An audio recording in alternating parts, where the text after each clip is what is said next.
So, sabi ko nga sa inyo guys, yung isa sa inyo, definitely this is you.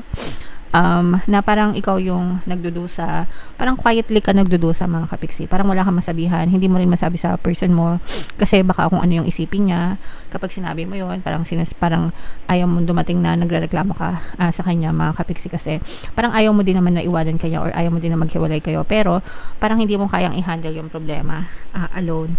Parang sa person mo, hindi big deal, pero para sa'yo big deal yung problema, and ang malungkot nito is nalulungkot ka mag-isa.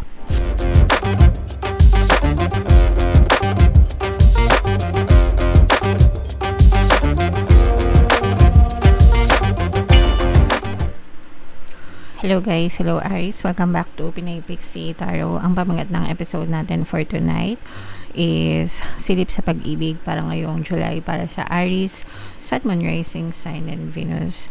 So, kapag love reading guys, pwedeng ma-pick up yung energy nyo, pwedeng ma-pick up yung energy ng person nyo, pwedeng magkabaliktad yung roles mga kapiksi. If in case hindi kayo nakaresonate dito, try nyo panoorin yung video dun sa zodiac sign ng person nyo guys, baka nandun yung energy nyo. So, unahin natin tong deck na to mga kapiksi, tingnan natin yung mga mensahe sa inyo or yung mga nasa isip ng person mo. I was afraid that you reject me.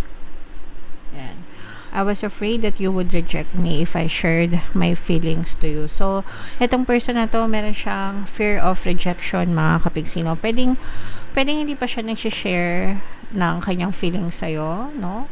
Kumbaga, pwedeng secret admirer mo pa lang to, kapigsi. O kaya naman, pwedeng meron siyang, parang ano siya, let's say for example, magjowa na kayo, hindi siya basta-basta nag-share sa'yo ng mga information, hindi siya basta-basta nagkukwento sa'yo, kasi baka hindi mo magustuhan, pwedeng hindi mo maintindihan, hindi mo magustuhan, baka i-reject mo, kung ano, parang takot siya dun sa idea na hindi mo nagugustuhan yung mga sinasabi niya, something like that, okay?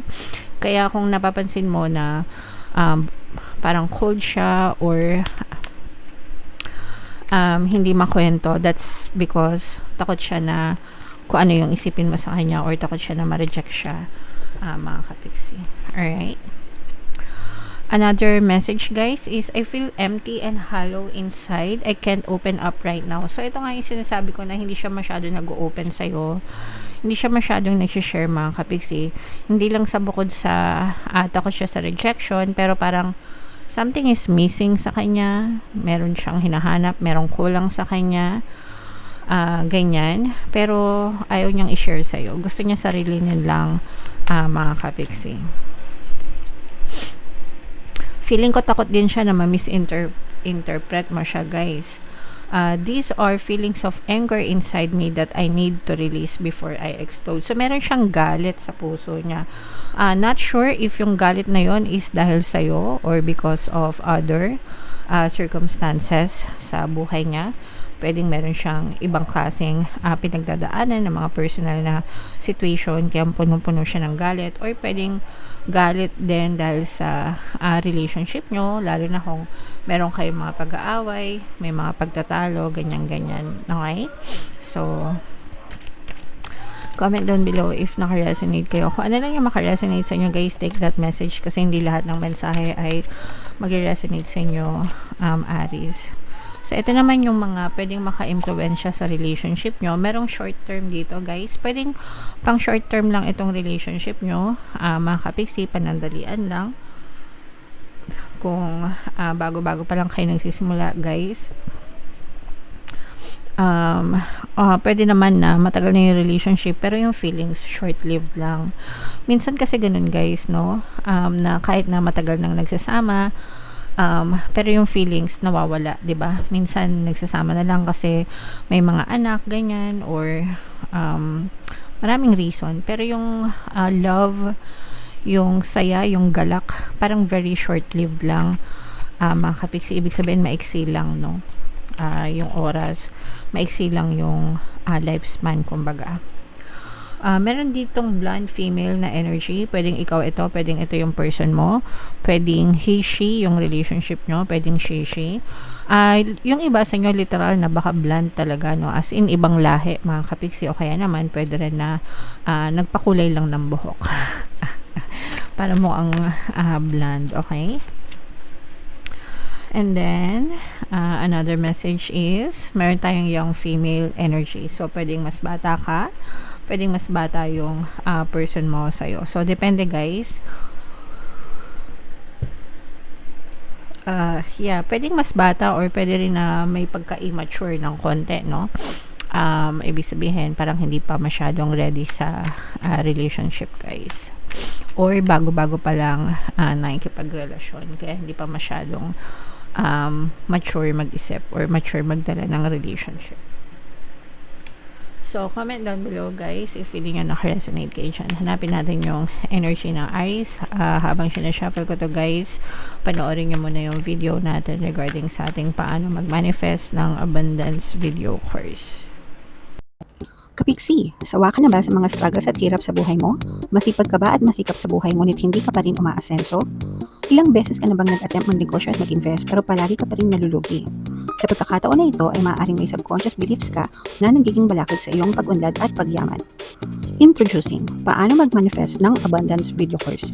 Dito ay matututunan mong ma-overcome ang mga balakid mo para tuluyan ka ng umunlad, umasenso, sumagana, maging matagumpay, successful at maswerte sa iyong kabuhayan, pera, trabaho, negosyo, salapi at kaperahan ng bonggang-bongga. Dali, mag-send na ng email sa pinoypixitarot@gmail.com at simulan na ang iyong pagyaman ngayon. Alright, so sa lahat ng gusto mag-avail ng course guys, naka-flash sa screen nyo. Una, meron tayong paano mag-manifest ng abundance video course. Meron din tayong paano mawala ang third party at magkaroon ng harmonious na relationship.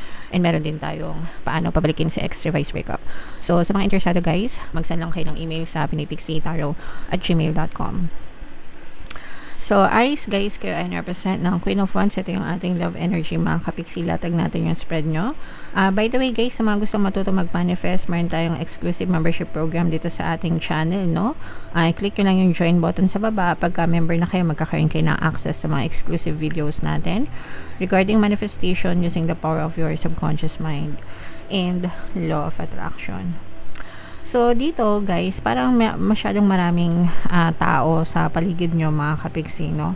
Meron ditong presence. Parang masyadong maraming nakikialam, maraming nakikisawsaw, third party, mga kapiksi.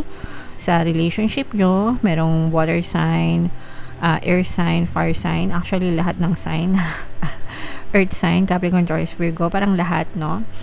Pero masyadong maraming nakaka-impluwensya sa relationship nyo guys, at saka parang feeling ko masyadong maraming nakikialam, especially guys kung masyado pa kayong bata nitong partner mo, specific person, pwedeng nakikialam yung family nyo, family mo, family nila, ganyan.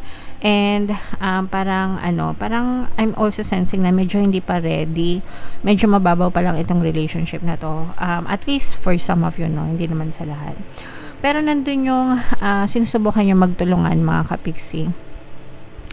Sinusubukan nyo magtulungan, pero nararamdaman ko rin yung pagka-selfish ng isa sa inyo guys, no? So it's either ikaw yung selfish or yung person mo yung selfish, na parang yung isa sa inyo trying na ayusin yung relationship, trying to make this relationship work, pero yung isa walang pake, no? Parang kahit ano na lang yung mangyari, parang go with the flow sa relationship, not trying hard masyado. So yung nagtatry na maging okay yung relationship, most of the time sila yung sugatan, sila yung malungkot. So I'm sensing na kayo yung nagtatry na maging okay yung relationship and kayo yung nalulungkot kasi parang feeling mo parang may pagka-unrequited or imbalance yung relationship. Ibig sabihin parang feeling mo hindi sinusuklian ng person mo yung pagmamahal mo sa kanya, mga kapiksi. Pwedeng LDR din kayo nitong person mo guys, and kaya maraming nakikialam kasi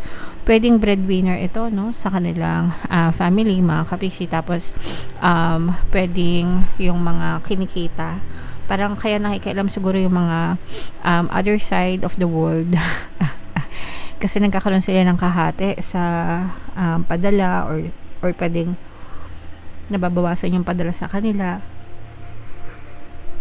ganyan So, parang feeling ko may kumukontra dun sa relationship nyo, mga kapiksi. So, sabi ko nga sa inyo guys, yung isa sa inyo, definitely this is you. Na parang ikaw yung nagdudusa, parang quietly ka nagdudusa mga kapiksi, parang wala kang masabihan, hindi mo rin masabi sa person mo, kasi baka kung ano yung isipin niya, kapag sinabi mo yun, parang ayaw mo dumating na nagrereklamo ka sa kanya mga kapiksi, kasi parang ayaw mo din naman na iwanan kanya or ayaw mo din na maghiwalay kayo, pero parang hindi mo kayang i-handle yung problema alone.